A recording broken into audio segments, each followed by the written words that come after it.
की कमी है तुम साथ हो जो मेरे, इस बात की कमी है किस और बात के अब दरकार भी नहीं है, ओ किसी और बात के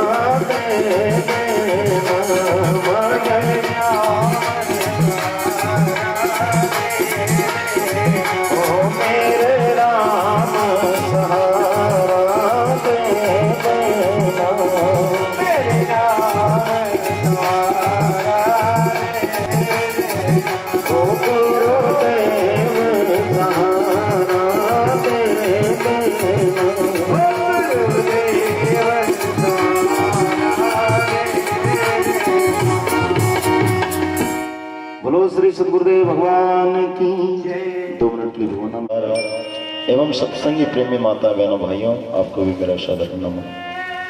आइए, कल के सत्र में हम कथा श्रवण कर रहे थे माता रुक्मिणी का विवाह।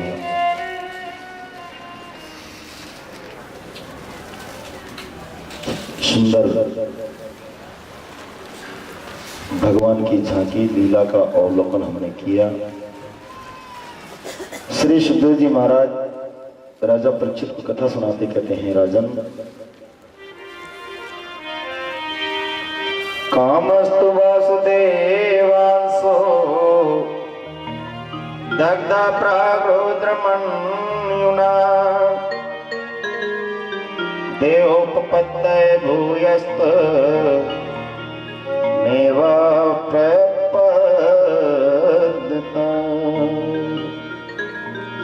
साएव जातो वैदर्वं कृष्ण वीर्या समुद्भव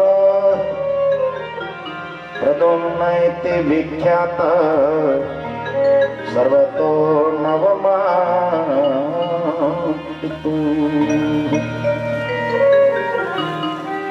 सुखदेव जी महाराज कहते हैं, राजन वैसे तो कामदेव भगवान विष्णु के ही अंश अवतार है, उन्हीं के अंश, परंतु जब भगवान शंकर ने तीसरे नेत्र से कामदेव को भस्म कर दिया था, तब रोती बिलखती हुई कामदेव की पत्नी रति देवी भी शंकर भगवान के पास में गई।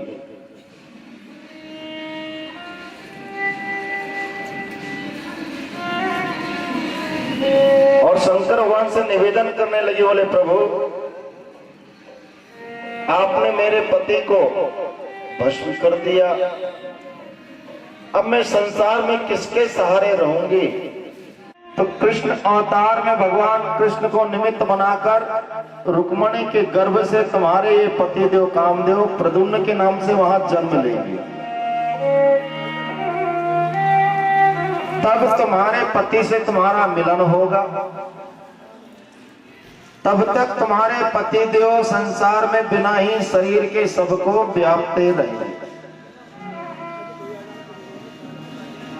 महाराज वही कामदेव माता रुक्मिणी के गर्भ से प्रद्युम्न नाम से जन्म लिए और संसार में भगवान कृष्ण की तरह कीर्तिवान, रूपवान और विख्यात हुए।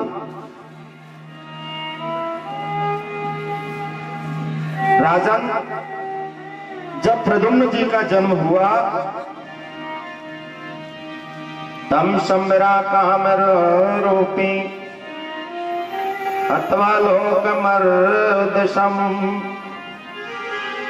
सा विदित्वात्मना लालैया किया, लालैया किया मैं था, लालैया किया, लालैया किया मैं था, लालैया किया मेरे मदन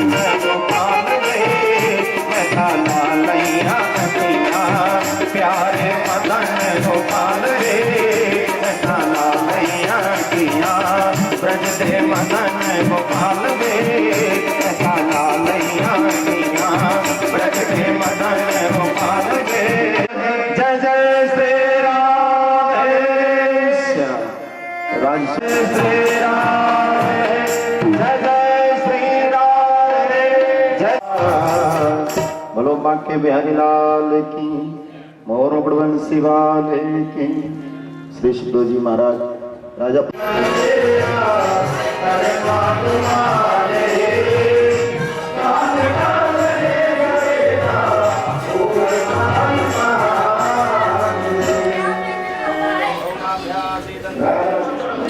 ਸਾਡੇ ਨਾਲ ਮੌਜੂਦ ਨੇ ਡਾਕਟਰ ਵਿਪਨ ਕਾਂਸਲ ਜੀ ਔਰ ਉਹਨਾਂ ਦੇ ਸ਼੍ਰੀਮਤੀ ਜੀ, ਜਿਨ੍ਹਾਂ ਦਾ ਕਿ ਪੂਰੇ ਜ਼ੋਰ ਸ਼ੋਰ ਦੇ ਨਾਲ ਭਾਗਵਤ ਸਪਤਾਹ ਦਾ ਪਾਠ ਜਿਹੜਾ ਹੈ ਇੱਥੇ ਇਹਨਾਂ ਨੇ ਕਰਾਇਆ।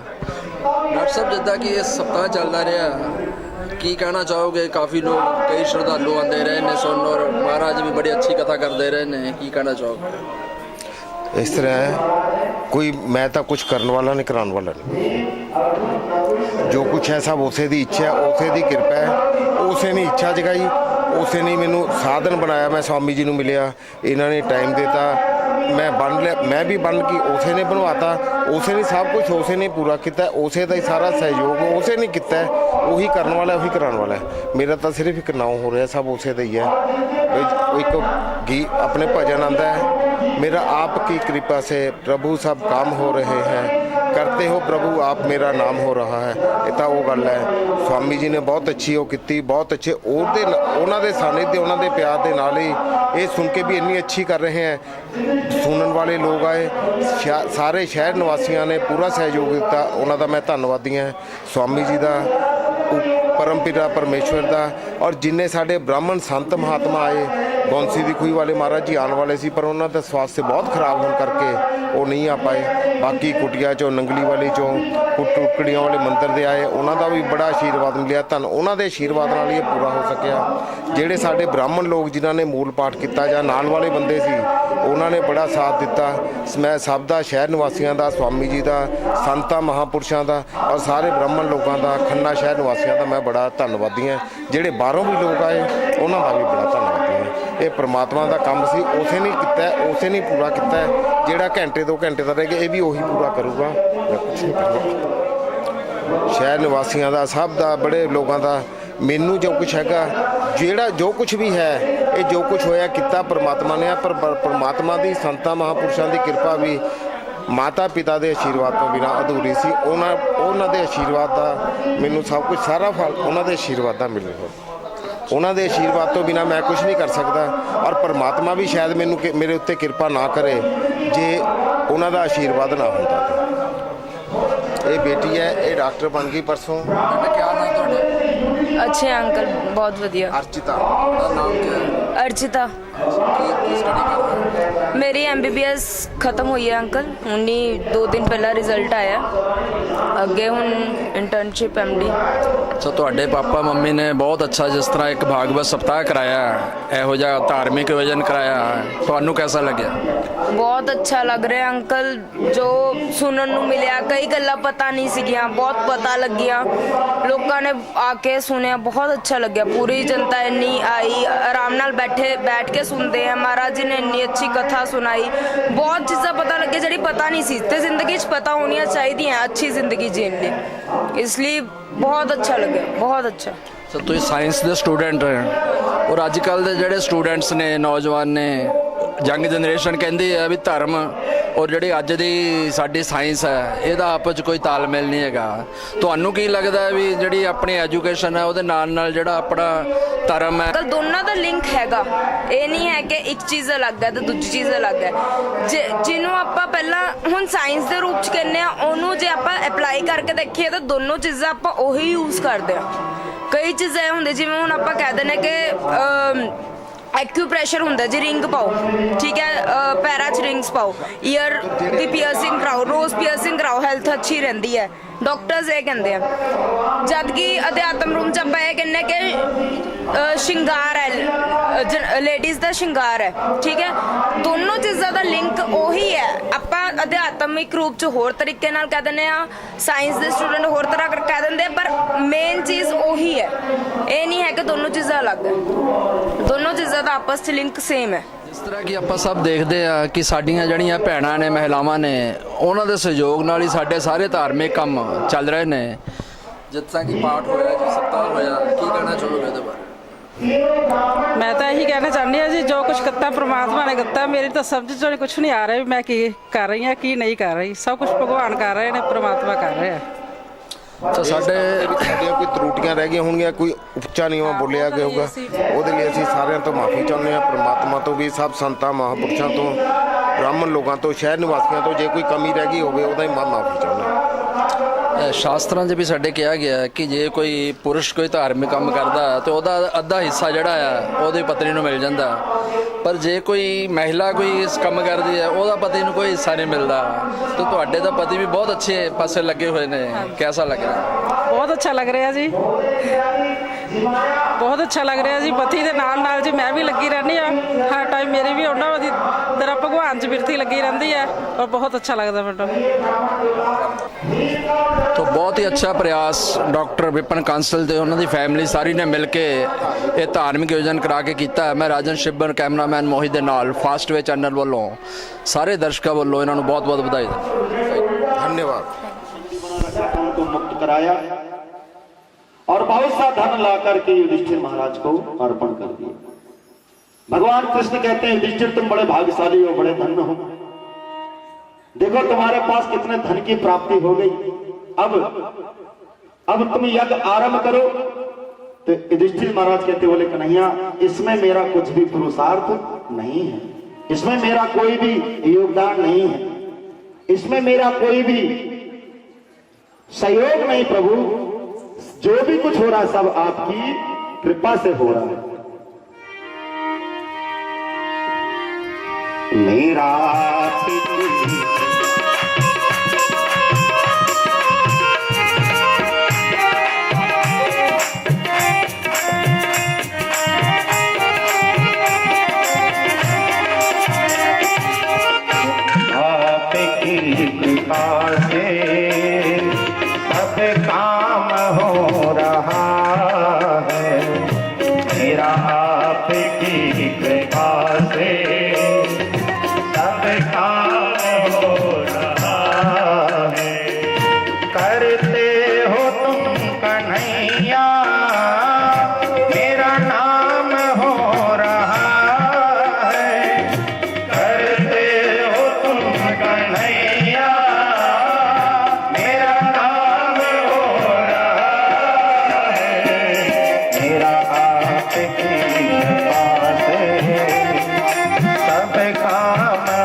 कहती है जाओ फतेवर प्रभु के धामा, जाओ फतेवर प्रभु के धामा, चले श्याम सुंदर से मिलने सुदामा, चले श्याम सुंदर से मिलने सुदामा, गाते चले मन में हरे कृष्ण रामा, गाते चले मन में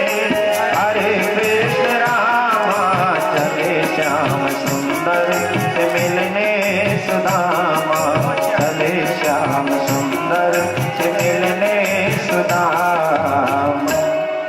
सुदामा जी भगवान का गुणगान करते चले जा रहे हैं, माला हाथ में लिए हुए, पैर में कोई जूती नहीं, नंगे पैर चले जा रहे हैं। रास्ते में बहुत से कंकड़ कांटे गड़ते हैं, सुदामा जी उनको निकालते नहीं, पैरों में ही चुभे हुए हैं। अब भगवान का स्मरण करते करते चले जा रहे हैं। रास्ते में थोड़ी सी थकावट महसूस हुई तो एक जगह थोड़ा जल ग्रहण किया और सोचा कि थोड़ा विश्राम कर लूं। तो एक वृक्ष के सहारे से टिक करके थोड़े बैठ गए। भगवान कृष्ण देखा कि अरे सुदामा विश्राम करने के लिए टिक गया, कहीं साहस न खो जाए, कहीं हिम्मत न खो जाए, लौट करके वापस न चला जाए। अपनी योग माया को पहुंचाया। योग माया से कहा कि जाओ वृक्ष के नीचे हमारा मित्र विश्राम कर रहा है, उसको तुरंत इसी समय यहां लेकर के आ जाओ। एक झपकी मात्र लगी थी सुदामा को, उतनी ही देर में उठा करके योग माया ने द्वारकापुरी पहुंचा दिया। आंख खुली तो देखा कि अरे मैं तो वृक्ष के नीचे बैठा था और ये नगर मैं कहाँ आ गया, कौन सी जगह है।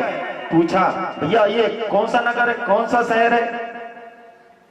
द्वारकावासियों ने बताया बाबा ये द्वारकापुरी। अरे ये मेरे कन्हैया की द्वारकापुरी यही है। हाँ हाँ तुम्हारे कन्हैया की द्वारकापुरी। आप कौन। अरे मेरा नाम मेरा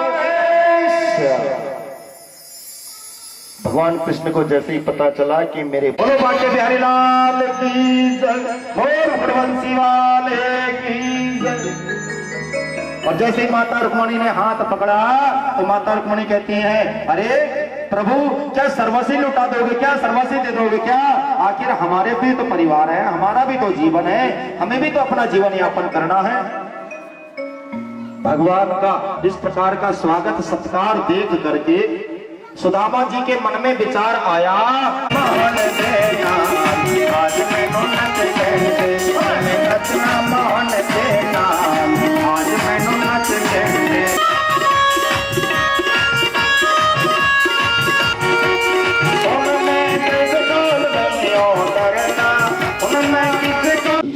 सत्य है और शिव ही सुंदर है। वो बस के बोनट के ऊपर में शंकर भगवान की मूर्ति भी लगी थी। मूर्ति होती ना बस में रखते हैं बोनट के ऊपर। मैंने उधर इशारा किया, मैंने कहा ये बता ये कौन है। बोले शिव जी हैं। मैंने कहा फिर से देख कौन है। बोले शिव जी हैं। मैंने कहा फिर से देख कौन है। तो जितने भी बस में सामने बैठे थे वो सब मेरे चेहरे की ओर देखने लगे कि अरे ये तो शिव जी हैं। और ये महाराज कह रहे कि फिर से देख फिर से देख फिर से देख। बुरा नहीं मानना उदाहरण। मैंने कहा जिसे तुम शिव जी कह रहे हो गौर से अगर देखा जाए तो वो शिव जी नहीं, वो फाइबर है, फाइबर।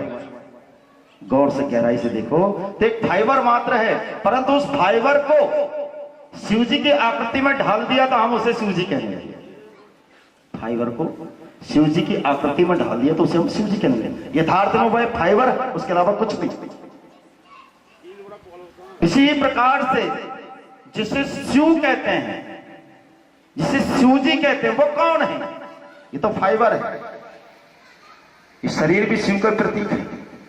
ये साकार और पंचभूत है, परंतु जिसकी सत्ता से हम शिव कह रहे हैं, जिसकी सत्ता से हम आ रहे जा रहे हैं, वो शिव कौन है। वो शिव है कल्याण स्वरूप आत्मा, सबके अंदर रमा हुआ है, रोम रोम में जो रमा हुआ है उस आत्मा को शिव कहते हैं। क्यों। और वो शिव ही सुंदर है, वो शिव ही सत्य है। शिव इसलिए सत्य है कि पहले भी था, आज भी है, बाद में भी रहेगा, इसलिए शिव सत्य है। और सुंदर शिव ही सुंदर है क्योंकि उसकी सुंदरता से हमारी सुंदरता भास रही है। उस शिव की सुंदरता से सूर्य चमक रहा है, उस शिव की सुंदरता से चंद्रमा चमक रहा है, उस शिव की सुंदरता से संसार सुंदर दिखाई दे रहा है।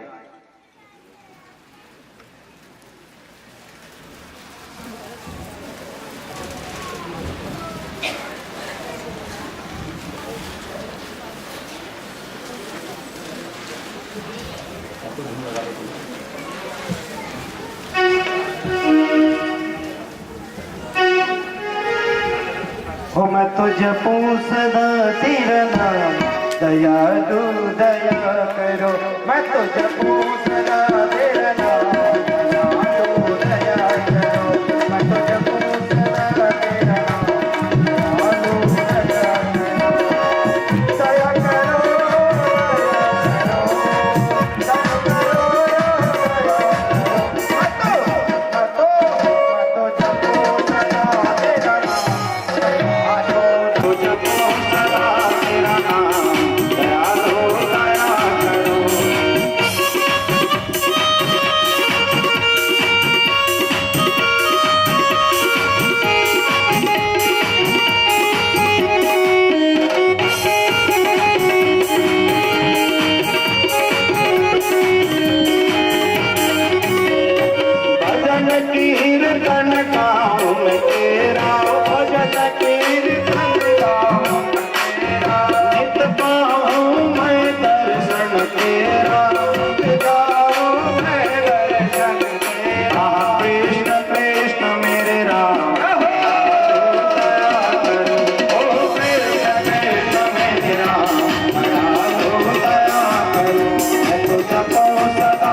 हरि नाम यही हरि नाम यही हरि नाम यही जग में मंगल की है आरती पापियों को पाप से है आरती श्री भागवत भगवान की है आरती पापियों को पाप से है आरती श्री शांत गिरत पावन पुनीत पापों वाला ये सुख करनी ये दुख हरनी ये सुख करनी ये दुख हरनी श्री मधुसूदन है कारती करके दे ज्ञान ज्ञान को करके दे ज्ञान ज्ञान को पूर्ण शांति दे सारथी मिल गई है पूर्ण शांति दे सारथी मिल गई है सतगुरु आरती मिल गई है। डॉक्टर विपिन कांसल जी की फैमिली द्वारा जो कि भागवत सप्ताह की कथा चल रही थी और वृंदावन से विशेष रूप से पधारे हुए थे स्वामी हरिकृष्णानंद जी, उनके द्वारा खन्ना के भक्तों ने 7 दिन लगातार इस कथा का रसपान किया। स्वामी जी, आपने 7 दिन जो कथा की तो खन्ना में आके कैसा आपको महसूस हुआ?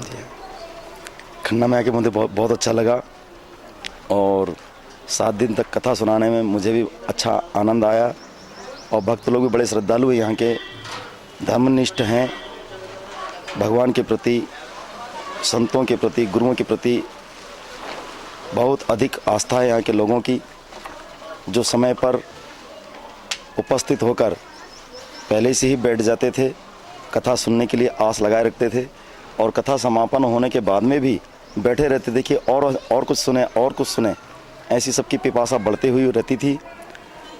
कथा सुनने से सभी को ऐसा लग रहा था कि हम कुछ कथा सुन रहे हैं, वाणी से सबको ऐसा लग रहा था, कहते भी थे मुझसे कि स्वामी जी आपकी वाणी से हमें बड़ा आनंद आता है, एक आनंद की अनुभूति होती है।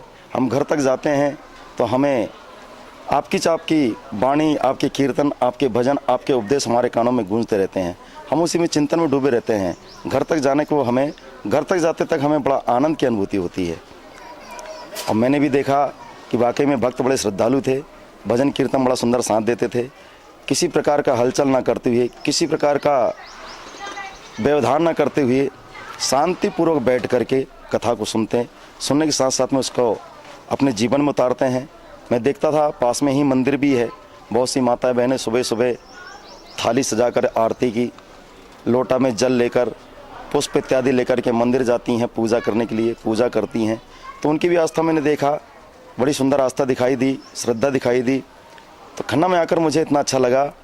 वैसे तो पूरे भारतवर्ष में ही भागवत कथा होते रहती है, सत्संग होते रहता है, फिर भी मैंने खन्ना में और पंजाब के भक्तों में यह देखा कि धर्म के प्रति, गुरुओं के प्रति, समाज के प्रति, गौ माता के प्रति, साधु संतों के प्रति श्रद्धा, भक्ति और लगन सबसे श्रेष्ठ प्रतीत हुई। सबसे श्रेष्ठ उनके अंदर में भावना है, लगन भी है और तत्पर भी है इस कार्यक्रम को सफल बनाने के लिए।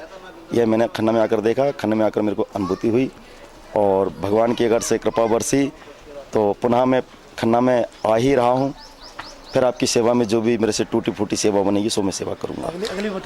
महाराज स्वामी जी, एक मेरे मन में भी शंका रहती है और जो आज की युवा पीढ़ी है जी, क्योंकि उनके दिमाग में जो बातें आ रही हैं कि ये साइंटिफिक युग हो गया है, जी जी, जो धर्म कर्म की बातें तो ऐसे ही हैं। जी, तो आपके ख्याल से कि जो 2 शब्द ऐसे मेरे ध्यान में आते हैं, एक भगवान और एक धर्म, जी, क्योंकि आजकल जो युग है उसमें जो हमारा युवा पीढ़ी है वो कहते हैं कि जो चीज़ हमें दिखाई नहीं देती हम उसको क्यों माने। तो आपके ख्याल से इसकी क्या व्याख्या हो सकती है भगवान और धर्म की? स्वाभाविक ही है, क्योंकि मैंने भी अपना व्यक्तिगत जीवन देखा है। बालापन अवस्था थी उस समय मेरी, मेरे को भी आत्मा परमात्मा के विषय में सत्संग सुनने को मिलता था, मगर मेरे दिमाग में भी ये बात नहीं आती थी कि वाकई में कोई परमात्मा है।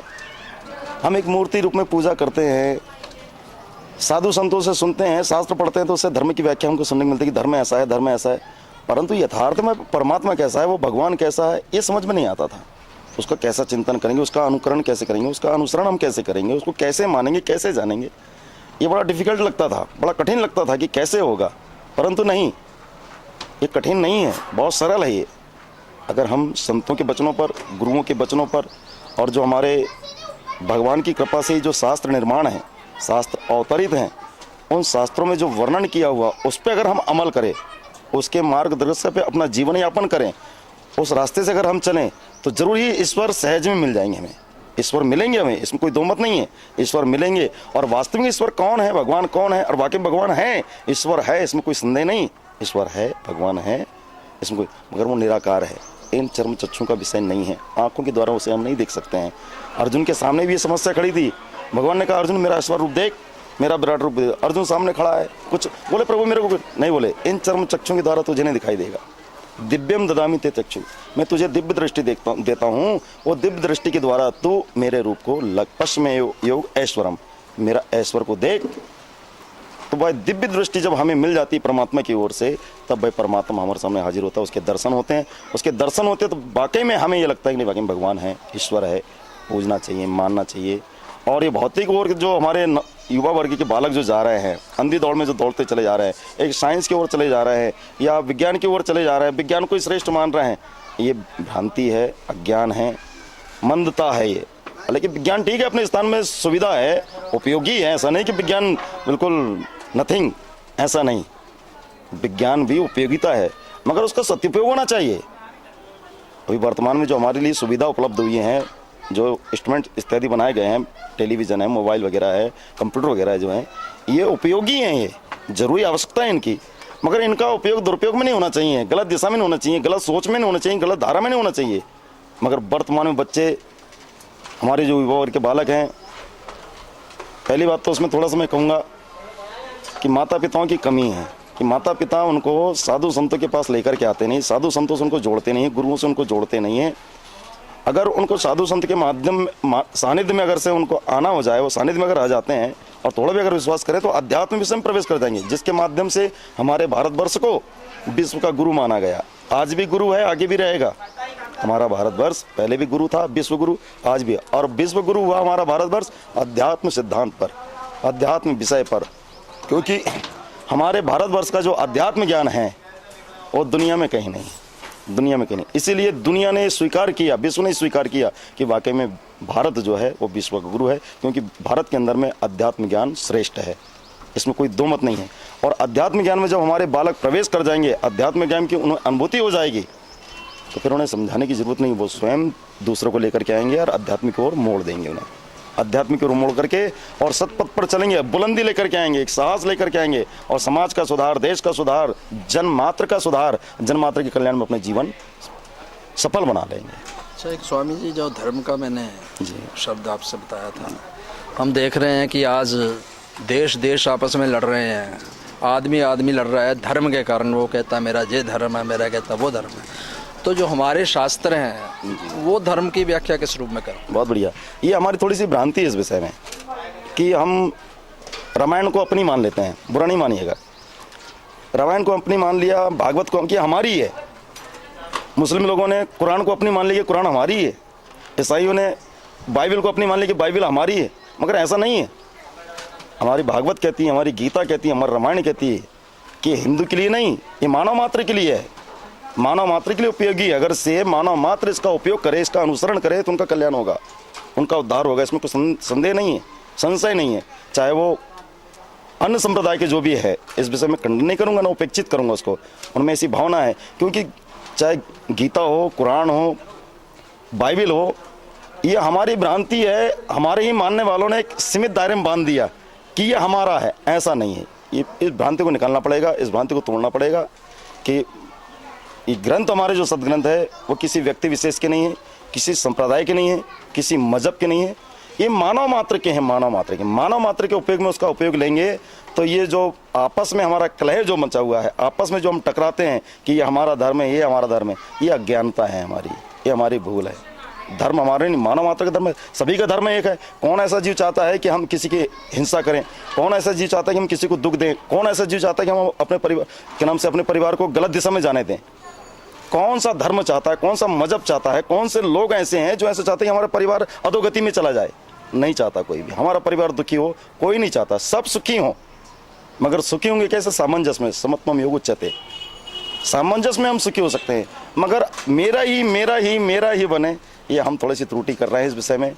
ये त्रुटि को मिटाएंगे, समता में लेकर के आएंगे तो एक साम्राज्य आएगा, शांति का अनुभव होगा और आनंदमय जीवन हमारा बीतेगा, सुख शांति सबके जीवन में आएगी। अंत में स्वामी जी डॉक्टर विपिन कांसल जी और उनके परिवार ने खन्ना वासियों को मौका दिया है आपका सुनने का, उनके बारे में क्या कहना चाहिए? बहुत धन्यवाद दूंगा मैं डॉक्टर कंसल साहब को कि उन्होंने इस भागवत कथा का आयोजन किया और आयोजन करने के उपरांत में इस कार्यक्रम को बड़ी निष्ठापूर्वक लगनपूर्वक मैं देखते रहा। रात दिन इधर से उधर, स्वयं मेरे लिए भी दूध लेकर के जाते, भोजन लेकर के जाते, नाश्ता के लिए मेरे को बुलाने जाते, भोजन के लिए बुलाने जाते, कथा के लिए साथ में जाते हैं आने के लिए। उनकी लगन इतनी देखा मैंने कि वो 7 दिन में एक भगवान ही भगवान उन्हें दिखाई दे रहा था कि मेरे को भागवत और कोई शुद्ध कोई ध्यान उन्हें नहीं था। उनकी लगन देख करके मुझे ऐसा प्रतीत हुआ कि वाकई में ईश्वर की इनके ऊपर विशेष कृपा है, इसमें संदेह नहीं है। मैं मानता हूँ इस बात को, विशेष कृपा है ईश्वर की, भगवान की उनके ऊपर विशेष कृपा है कि एक डॉक्टर होते हुए भी उन्होंने इस श्रीमद् भागवत कथा का आयोजन किया। खन्ना ग्राम वासियों को और भी दूर दराज से, लुधियाना है, अम्बाला है, आदि क्षेत्र गाँव से लोग आए, आकर के कथा को सुना और सभी ने धन्यवाद दिया। सभी ने कंसल साहब से ये भी कहा कि स्वामी जी आपको कहाँ मिल गए, स्वामी जी से आपका कांटेक्ट कैसे हो गया, इतने अच्छे स्वामी आपको मिले कैसे? तो कांसल साहब ने कहा, डॉक्टर साहब ने बोले ये तो भगवान ने मुझे मिला दिया, मैं तो जानता नहीं था, पता नहीं था, भगवान ने मिला दिया, मिल गए और मुझे धन्य कर दिया, कृत कर दिया। ऐसे उनके शब्द डॉक्टर साहब के। फिर भी मैं कहूँगा कि डॉक्टर साहब ने जो भी कार्य किया, एक साहस का कार्य है, एक हिम्मत का कार्य है, परमार्थ का कार्य है, परहित का कार्य है, परोपकार का कार्य है, परोपकार का। ऐसे कार्य को उन्होंने करके अपने मानव जीवन को सफल बना लिया है, इसमें कोई संदेह नहीं। इसलिए मैं डॉक्टर साहब को पहले भी दे चुका हूँ, अभी भी कह रहा हूँ कि उनके जीवन में सुख समृद्धि और शांति बनी रहे, ऐसी आशा भागवत भगवान से है। बस इन्हीं संतोष। बिन सत्संग विवेक न होई, राम कृपा बिन सुलभ न सोई। तो ऐसे जो तुलसीदास जी के लिखे हुए वचन थे उनको आज सत्य कर दिया स्वामी हरिकृष्णानंद जी और डॉक्टर विपिन कांसल जी के परिवार द्वारा। बहुत ही अच्छा एक ऐसा मौका बना दिया सभी खन्ना वासियों को ऐसी मधुर कथा सुनने का। तो मैं राजन शिब्बर, कैमरामैन मोहित के साथ फास्ट वे चैनल के सभी दर्शकों की तरफ से आज के इस अवसर पर बहुत बहुत बधाई देता हूँ। धन्यवाद।